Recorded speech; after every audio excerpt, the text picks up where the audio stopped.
Door to hell यानी नरक का दरवाजा। सोचिए, एक ऐसी जगह जहां जमीन के बीचों बीच एक विशाल गड्ढा है जिसमें लगातार आग जल रही है और दिन रात लपटें उठती रहती हैं। ये जगह है तुर्कमेनिस्तान के कराकुम रेगिस्तान में और इसे लोकल्स गेट्स ऑफ हेल यानी नरक का द्वार कहते हैं। ये क्रेटर करीब 70 मीटर चौड़ा और 20 मीटर गहरा है।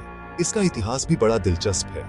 1971 में सोवियत वैज्ञानिक यहाँ गैस की खोज कर रहे थे। अचानक जमीन धंस गई और एक बड़ा गड्ढा बन गया। इसमें से जहरीली मीथेन गैस निकलने लगी। वैज्ञानिकों ने सोचा कि गैस जलाने से ये कुछ हफ्तों में खत्म हो जाएगी, लेकिन ये आग 50 साल बाद भी लगातार जल रही है। रात के अंधेरे में ये गड्ढा किसी एलियन बेस जैसा दिखता है। इसकी लपटें दूर से ही दिखाई देती हैं और इसके आसपास का तापमान काफी बढ़ जाता है। यहाँ की गर्मी और गैस की वजह से नजदीक जाना भी खतरनाक है। इस जगह को लेकर कई किंवदंतियां और डरावने किस्से भी प्रचलित हैं। स्थानीय लोग मानते हैं कि ये गड्ढा शैतान का घर है और यहाँ आत्माएं बसती हैं।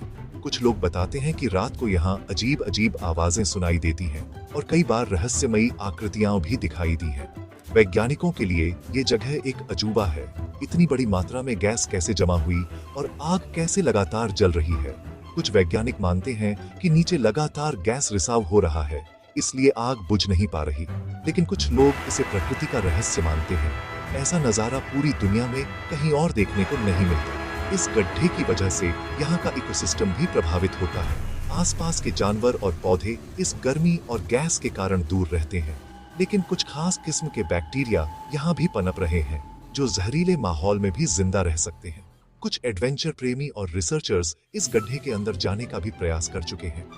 2013 में एक वैज्ञानिक ने स्पेशल सूट पहनकर गड्ढे के अंदर जाकर वहां सैंपल इकट्ठा किए। उनके अनुसार अंदर का तापमान 1000 डिग्री सेल्सियस तक पहुंच जाता है। इस जगह को लेकर कई सवाल खड़े होते हैं। क्या ये गड्ढा कभी बंद हो पाएगा? क्या इसके नीचे और भी बड़े गैस भंडार छिपे हैं? और क्या सच में ये जगह शैतानी शक्तियों का घर है या ये सिर्फ विज्ञान का अजूबा है?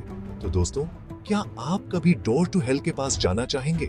वहां की लपटों को करीब से देखना और उस डरावने माहौल को महसूस करना सोचकर ही रोंगटे खड़े